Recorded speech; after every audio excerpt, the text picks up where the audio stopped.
ಶಿವರಾಮೇಗೌಡರು ಬಣದಿಂದ ನಾನು doctor JNS ಅಂತ ಬೆಂಗಳೂರು ಉಪಾಧ್ಯಕ್ಷರು. ಇವತ್ತು ಏನು ನಾವು ಪ್ರೆಸ್ ಮೀಟ್ ಕರೆದಿರೋದು ಅಂತಂದರೆ ಈ ಆ್ಯಪ್ ಮೂಲಕ ನಾವು ಬ್ಯಾನ್ ಮಾಡಬೇಕು ಅಂತ ಹೋರಾಟ ಒಂದು ಹಮ್ಮಿಕೊಂಡಿದ್ವಿ. ಇವತ್ತು ಫ್ರೀಡಮ್ ಪಾರ್ಕ್ ಹತ್ರ ಆ ಹೋರಾಟನೂ ನಾವು ಮಾಡಿದ್ವಿ. ಏನಕ್ಕೆ ಉದ್ದೇಶ ನಾವು ಹೇಳ್ತಿರೋದಂದರೆ ಈ ಡೇಟಿಂಗ್ ಆ್ಯಪ್ ಅಂತ ಸುಮಾರು ಆ್ಯಪ್ಗಳು ಬಂದಿದೆ. ಡೇಟಿಂಗ್ ಆ್ಯಪು, ಅದೇ ಆಂಟಿ ಆ್ಯಪ್ ಅಂತೆ, ಅದೇನೋ ಲವ್ ಬೈಟ್ ಆ್ಯಪ್ ಅಂತೆ, ಆ ಥರ ಸುಮಾರು ಆ್ಯಪ್ಗಳಿದೆ. ಈ ಆ್ಯಪ್ಗಳಿಂದ ಎಲ್ಲ ಯುವತಿಯರೂ ಹಾಳಾಗ್ತಾಯಿದ್ದಾರೆ. ಇವತ್ತು ಶಾಲೆ ಮಕ್ಕಳು ಸಹ ಹಾಳಾಗ್ತಾ ಇರೋದು. ಕಾಲೇಜ್ ವಿದ್ಯಾರ್ಥಿಗಳು, ಆಮೇಲೆ ಮನೆಯಲ್ಲೇ ಅಷ್ಟೇ, ಗಂಡಸುಗಳು ಅಷ್ಟೇ, ಬೇರೆ ವಿದ್ಯಾರ್ಥಿಗಳು ಅಂತಲ್ಲ, ಯುವಕರು ಅಷ್ಟೇ, ಇಲ್ಲ ಮದುವೆ ಆಗಿರೋರು ಅಷ್ಟೇ, ಪ್ರತಿಯೊಬ್ಬರೂ ಯೂಸ್ ಮಾಡ್ತಾಯಿದ್ದಾರೆ.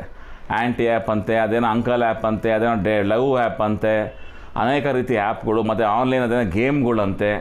ಇದರಿಂದ ಅವರು ಓದೋ ಕಡೆ ಗಮನನೇ ಸೆಳೀತಾ ಇಲ್ಲ.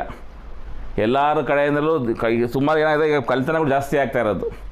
ಏನಕ್ಕೆ ಅಂದರೆ ದುಡ್ಡು ಬೇಕು, ಅದಕ್ಕೆ ಆ್ಯಪ್ಗೆ ಇಷ್ಟು ಕಟ್ಟಬೇಕಂತೆ. ಮನೇಲಿ ಬಂದ್ಬಿಟ್ಟು ಮಕ್ಕಳು ಹೇಳೋಕ್ಕಾಗಲ್ವಲ್ಲ, ಇಂಥ ಆ್ಯಪ್ ಯೂಸ್ ಮಾಡ್ತಾಯಿದ್ದೀನಿ ಅಂತ. ಬೇರೆ ಏನೋ ಸುಳ್ಳು ಹೇಳೋದು, ಕೊಟ್ಟಿಲ್ಲ ಕಳ್ತನ ಮಾಡೋದು, ಇದರಲ್ಲಿ ತುಂಬ ಜನಕ್ಕೆ ತೊಂದರೆ ಆಗಿದೆ. ಹಲವಾರು ಕಡೆ ತೊಂದರೆ ಆಗಿದೆ.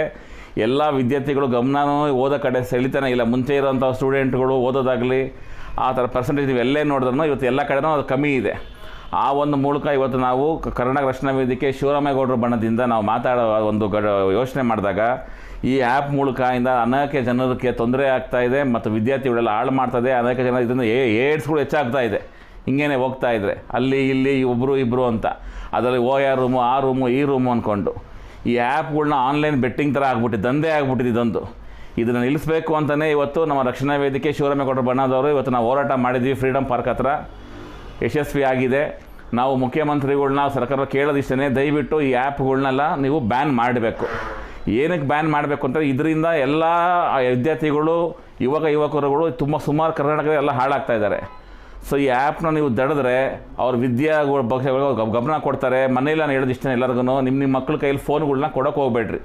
ಅವ್ರ ಫೋನ್ಗಳು ತೊಗೊಂಡ್ರೆ ಏನು ಮಾಡ್ತಾರೆ ನಿಮ್ಗೆ ಗೊತ್ತಾಗಲ್ಲ. ದಯವಿಟ್ಟು ಫೋನ್ಗಳನ್ನ ಕೊಡೋಕೆ ಹೋಗಬೇಡ್ರಿ. ಮೇಯ್ನಾಗಿ ಹೇಳೋದು, ನಾನು ಸರ್ಕಾರಕ್ಕೆ ಮನವಿ ಮಾಡೋದು, ಈ ಆ್ಯಪ್ನ ದಯವಿಟ್ಟು ನೀವು ಇದನ್ನು ಬ್ಯಾನ್ ಮಾಡಲೇಬೇಕು. ಇವತ್ತು ನಾವು ಹೋರಾಟ ಮಾಡಿದ್ದೀವಿ. ನಾಳೆ ಹೋಗಿ ನಾವು ಮುಖ್ಯಮಂತ್ರಿ ಅವ್ರನ್ನೆಲ್ಲ ಮತ್ತೆ ನಾವು ಭೇಟಿ ಮಾಡಿ ನಾವು ಮನವಿ ಪತ್ರನೂ ಕೊಡ್ತೀವಿ. ಮನವಿ ಪತ್ರ ಎಲ್ಲ ಕೊಟ್ಟಿನೂ ನಮ್ಮ ಈ ಆ್ಯಪ್ನ ಅವ್ರೇನೋ ಬ್ಯಾನ್ ಮಾಡಿಲ್ಲ ಅಂತಂದರೆ ನೆಕ್ಸ್ಟ್ ನಾವು ನಮ್ಮ ಹಿರಿಯ ರಾಜ್ಯಾಧ್ಯಕ್ಷರು ಅವರ ಒಂದು ನೈಮದಂತ ಏನು ಹೇಳ್ತಾರೋ ಅದ್ರ ಪ್ರಕಾರ ಮುಂದಿನ ಕ್ರಮ ನಾವು ತಗೊಳ್ತೀವಿ ಅಂತ ನಾನು ಹೇಳೋಕ್ಕೆ ಇಷ್ಟಪಡ್ತೀನಿ. ಓದಿ, ನಿಮಗೆ ಕಾಲೇಜಿಗೆ ಸ್ಕೂಲ್ ಕಳಿಸ್ತಿರೋದು ಓದೋಕ್ಕೆ, ಅದ್ರ ಕಡೆ ಗಮನ ಕೊಡಿ. ಅದು ಬಿಟ್ಬಿಟ್ಟಿದ್ದು ಯಾವುದೋ ಆ್ಯಪ್ಗಳು, ದರಿದ್ರ ಆ್ಯಪ್ಗಳನ್ನ ನಂಬ್ಕೊಂಡು ನೀವು ಯಾಕೆ ಜೀವನಗಳನ್ನ ಹಾಳು ಮಾಡ್ಕೊತಾ ಇದ್ದೀರಾ? ಮುಖ ಪರಿಚಯ ಇಲ್ದಿರ್ತಾರೆ, ಏನೋ ಮುಖ ಪರಿಚಯ ಇಲ್ದಿರ್ತಾರೆ, ಸ್ನೇಹ ಮಾಡ್ತೀರಾ, ಅಲ್ಲಿಂದ ಮೋಸ ಆಗುತ್ತೆ. ನಿಮ್ಮ ಭವಿಷ್ಯಗಳು ಹಾಳು ಮಾಡ್ಕೊತೀರಾ. ಭವಿಷ್ಯಗಳು ಹಾಳು ಮಾಡ್ಕೊಳಕ್ಕೆ ಹೋಗಬೇಡಿ. ಓದಿ ತಂದೆ ತಾಯಿಗೆ ಹೆಸರು ಕೊಡಿಸಿ ದೇಶಕ್ಕೆ ಏನಾರೋ ಒಂದು ಮಾಡಿ ಅಂತ ನಾನು ಹೇಳೋಕ್ಕೆ ಇಷ್ಟಪಡ್ತೀನಿ. ತಾಯಿಗಳಿಗೆ ಇಷ್ಟೇ ನಾನು ಹೇಳೋದು, ಮಕ್ಕಳಿಗೆ ಆಟ ಮಾಡೋದನ್ನ ಫೋನ್ ಕೊಡಿಸ್ಬಿಡ್ತೀರಾ, ಅವ್ರಿಗೆ ಏನು ಮಾಡ್ತೀರ ನೀವು ನೋಡಲ್ಲ.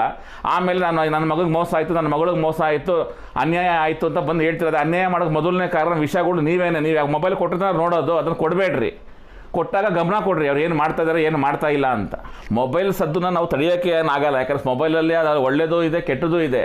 ಬಟ್ ಏನಪ್ಪ ಅಂದರೆ ಒಳ್ಳೆ ಥರ ಪ್ರಯೋಗ ಮಾಡ್ಕೊಂಡ್ರೆ ಪರವಾಗಿಲ್ಲ.